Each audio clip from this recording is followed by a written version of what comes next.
are now tuned in to Sir Inc.'s The Experience Podcast, where we talk about anything and everything kink.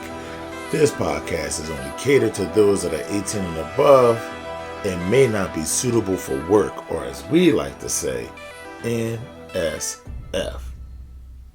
But remember, you can always listen to us during your private time. Hello, kinky and kink curious folk out there. My name is Sir Inc. And tonight is my favorite night. It's my favorite day. It's Thirstday. And what are you thirsty for? What are you thirsty for? So, as far as myself, I'm thirsty for more life. More life. I have been completely busy with a touch of overwhelmed going on. Just working and traveling and things have been a little hectic. Haven't been on Facebook as much because I accidentally posted a picture with some other pictures that I was taking. You know, you're in your phone, you're clicking on pictures that you want to post, and I guess I forgot to unclick these couple of pictures and post it. The picture in question, while I wasn't on Facebook for about a week, was a picture of with a hand wrapped around a woman's neck. You know, just like, passion, right? And they ended up giving me a little week off. And on top of that, it's been traveling, then ended up hurting my back. So I've just been really going through it a little bit. But I'm back. I'm here. I'm feeling great. And I did do a video the other day of this young lady named Brittany Reiner who talked about submission in a very feministic, modern woman way. And I went over that. And you guys can go back and look at the YouTube or go on the podcast and listen to it, and also go to the YouTube and please like and subscribe to my channel, Sir Inc. The Experience. But going forward, so I've been traveling a lot and doing a lot, and where does the lifestyle come in all this? Because it gets hectic, right? And I've spoken about this before, that sometimes things can get a little hectic and I'm not able to really be as engaged in that way as I would like. Though we have very routine things that we still do, and that, tasks that she does and things that I need to do. It's still nothing like being able to plan a session. Plan a session where, you're going to have some time, you can put some thought into some things, how you're going to mix the things that she likes or some things that she hasn't tried, and so is that part of my life has been suffering. I know many of you understand this. I know many of you are going through the same thing where you're working so much and you really don't have time to practice the lifestyle that you would like, as you would like, but never forget what you are, who you are, and still try to have a little something daily that grounds you to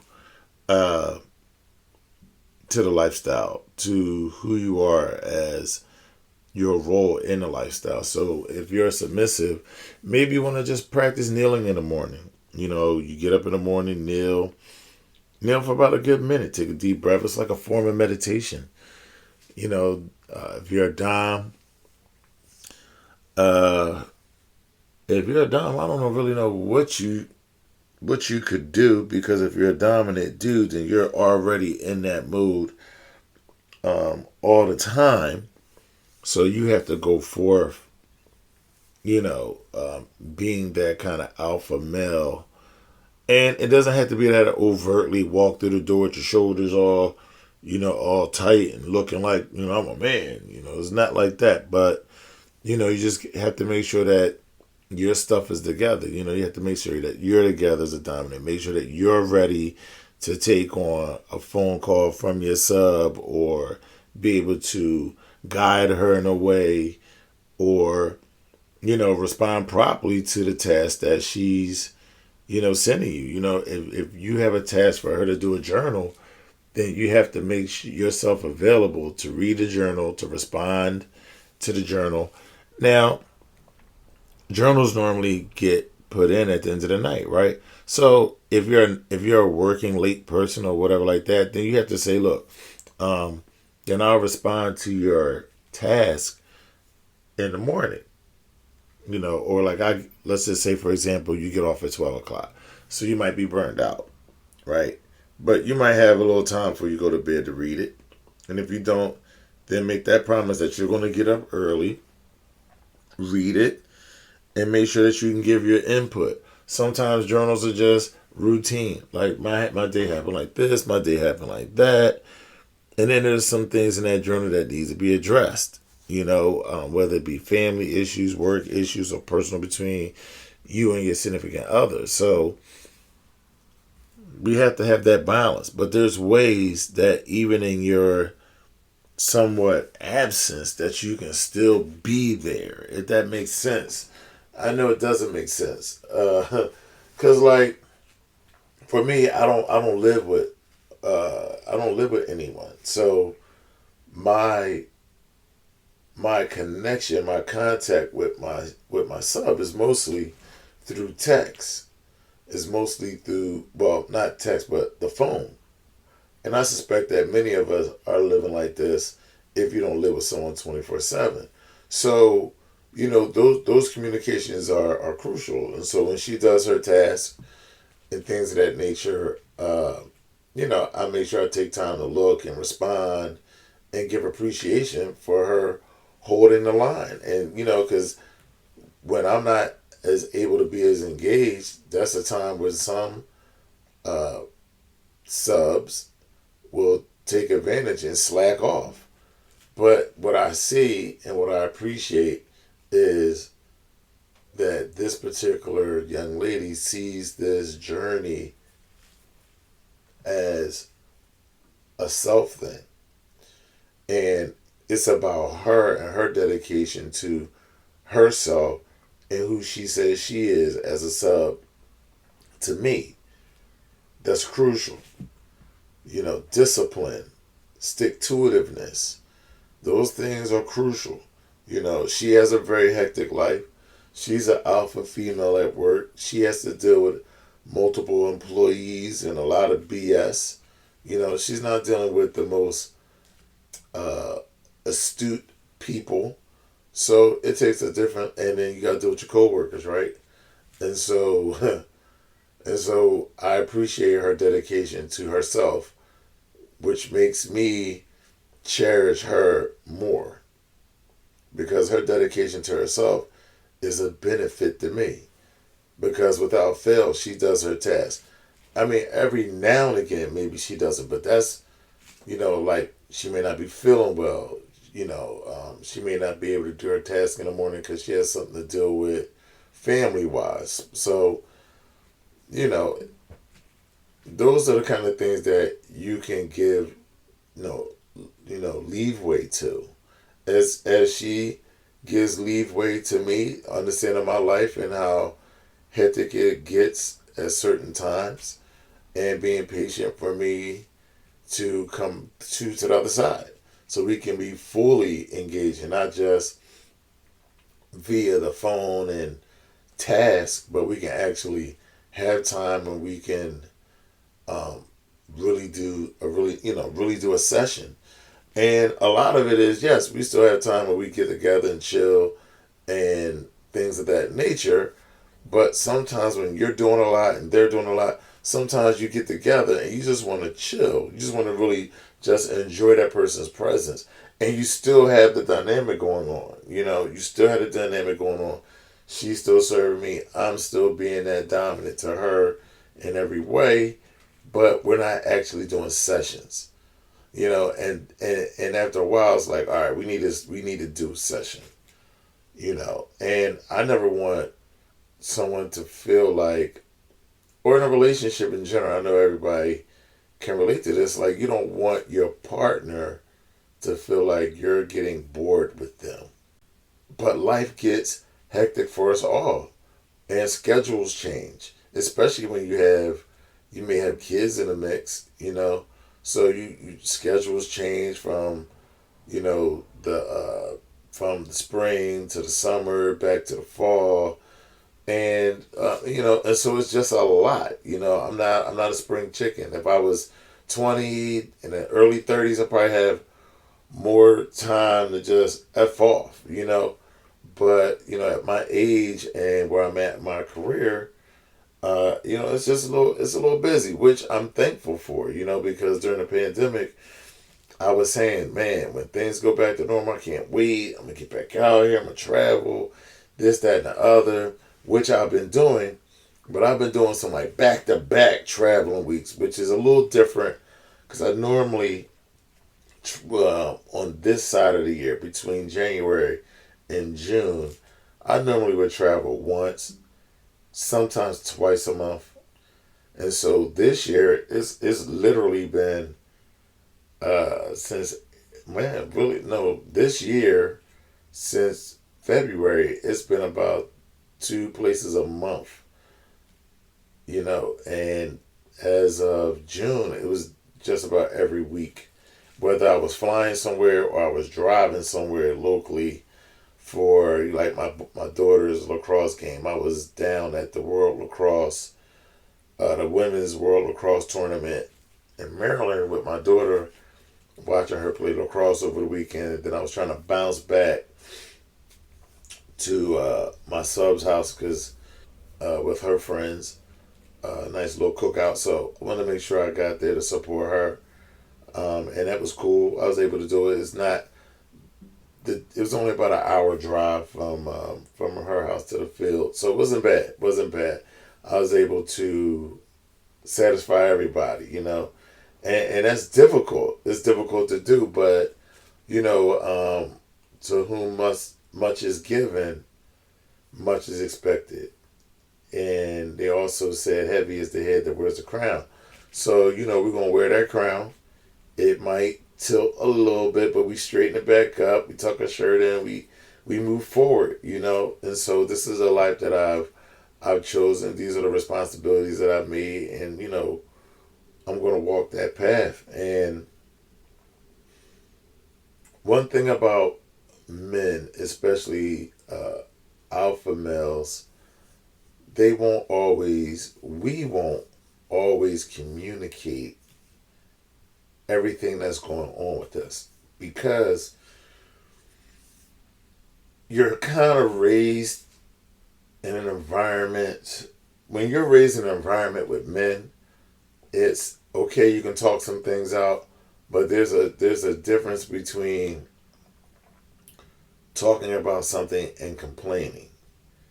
And men how men are, ladies, like we go into fix it mode. So when you hear a man complain about the same thing over and over, after a while, men be like, "Yo, man up, fix it. If you can't fix it, stop complaining about it, because it's just not good to complain about something that you're not willing to change." And and we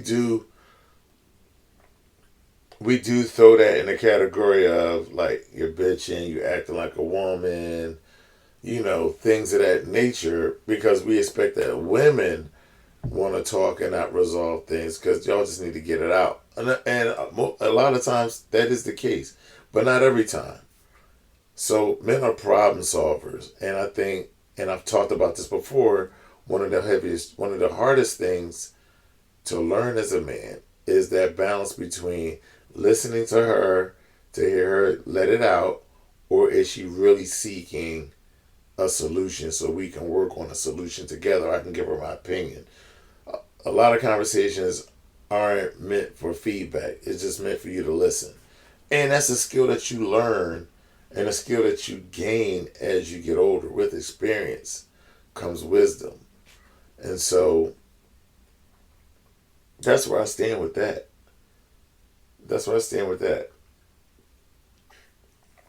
We're going into different territory right now as far as our economy, and traveling, gas is high, food is high. It's crazy out here, right? And so,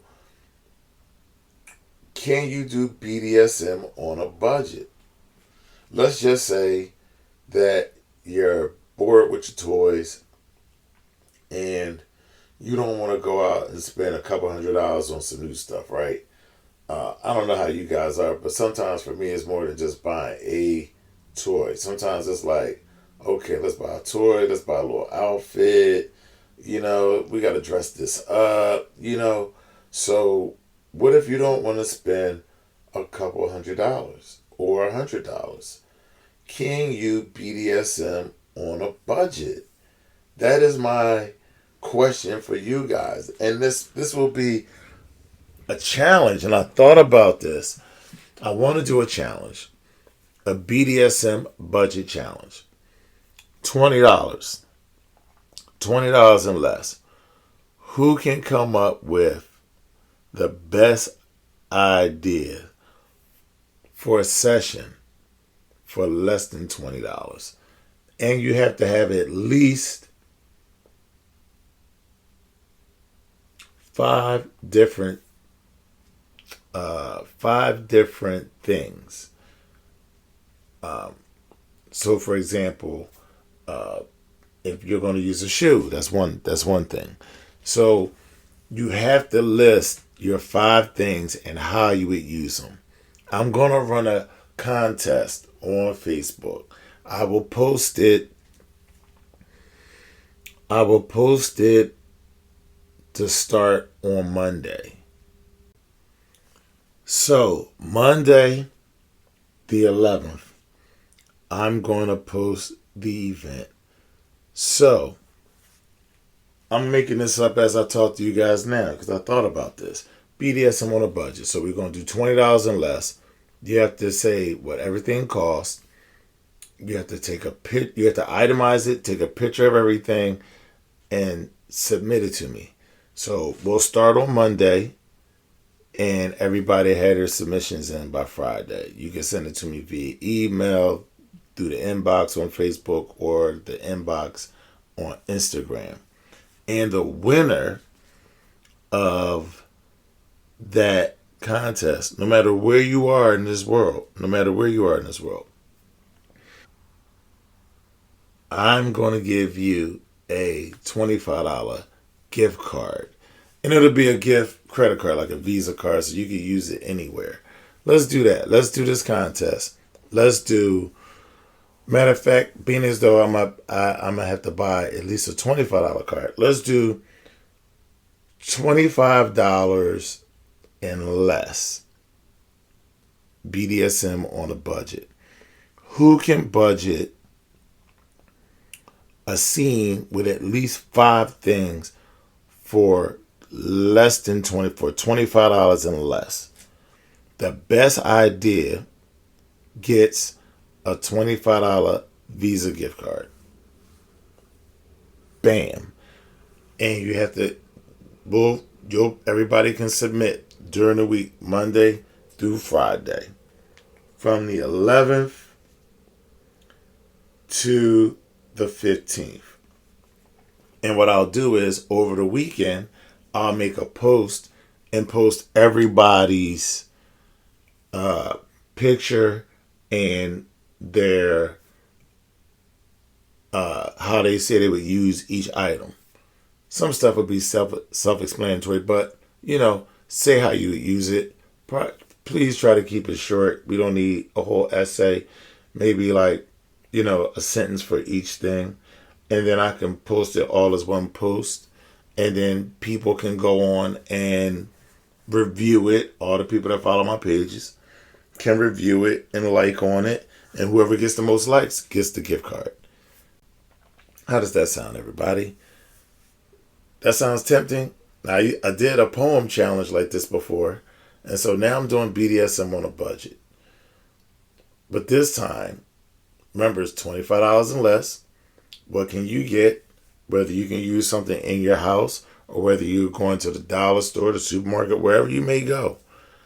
But the best idea for how you would use those things in a session gets the $25 gift card. Okay, no matter where in the world you are, I will send you a $25 gift card.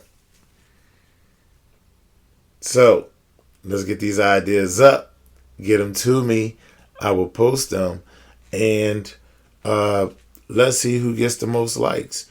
And you know, a lot of it is not about who wins, opposed to just learning from other people, their ideas, and what they would use if they didn't have the money to play. And so, for example, if you're a newbie and you don't know what to buy, and a lot of times newbies just go buy all the hot stuff, you know, all the really expensive stuff, because they just, when people dive in, they dive head first, right? So what if they could, you know, see that, look, if you want to experiment, you could do something real cheap to see if you will like it. Because in the end, it's about impact, it's about sensation, and it's about your intent. So it doesn't matter how expensive or non-expensive or cheap something is. If it's effective, period. The whole point is to get your partner, your sub, to a certain place. It's all about that. You know, I definitely use things that are cheap, that are very effective. So I have my own BDSM budget pack. You know, if you're going to, like I said before, if you're going on vacation, you forgot your stuff, or you couldn't bring stuff with you, there's things that you can get, things that you can use in a hotel room that you would normally overlook. You know, you could go downstairs in a restaurant or something like that and get different stuff. So there's always things that we can do. But I think it'll be great if people could, you know, play along with this and share, you know, your thoughts and your creativity with the community. And then, you know, you help people grow. People are like, oh, you know, I never thought about that. Oh, man, I could go to the store and buy some of that. That's not that bad. So, and you give people ideas of how to do sessions. Because a lot of people don't know how to do sessions. And I tell you guys, like, gentlemen, like, script it out. Like, you can't be lazy about this. Sit down and write out your session from beginning to end. How you want them to walk in. How you want them to dress. How you want them to smell. Everything. What protocols they're going to be. You know, what protocols you're going to have rolling that night. All those things. Have those things written down and ready to go. Have them written down and ready to go. You know, and look, you can refer to your script during the whole time if you want. If, you know, especially in the beginning, if you're a newbie, like, have it written down. Because one thing's for sure, right? Like, you want to have a session where you flow through the session seamlessly, right? But it takes you to have a little seasoning on you to get to that point. And there's nothing wrong with having something that's helping you, like, guide the session and making sure that you're on point. The one thing I think your submissive would appreciate, if she's a very humble and appreciative person, the one thing she could appreciate is the effort that you put into it, and the fact that you're trying to get it right. Because so many guys come in it not knowing what the hell they're doing. They get these subs in compromisable situations and end up hurting them. And I don't think a lot of guys set out to intentionally hurt someone, male or female, when they're on the dominant side. I don't think they intentionally do it, but they just don't know. And ignorance is a hazard in this lifestyle when you're doing sessions and you're doing impact play, sensation play, and mental play. And mental play can take place all the time, right? So if you're acting like what you think dominants are supposed to be, then you're not in your natural character. So now you're trying to be something. And a lot of times you can go overboard trying to get your point across. So we don't recommend that you do that. So we recommend people, be as safe and sane as possible. Safety is a little, when you're doing impact play, these sessions, using wax and things of that nature, fire, safety is, safety can go out the wind. However, intent can't. So we're doing some stuff is very risky. If your intent and your mind is right, then a positive outcome will be there, will be available. If you have cloudy judgment and you're going off of what you think you should do and not taking the temperature of the room, not seeing where your submissive is at with it, then you can F that up. And so the sane part is in your hands as a dominant. The safety part is in your hands as well, but we're doing risky stuff. If you're doing needle play, you're dealing with blood. You need to make sure you know how to put the needle underneath the skin properly. What dermis of skin that you're going to go in. So you don't go too far. Make sure you don't hit an artery.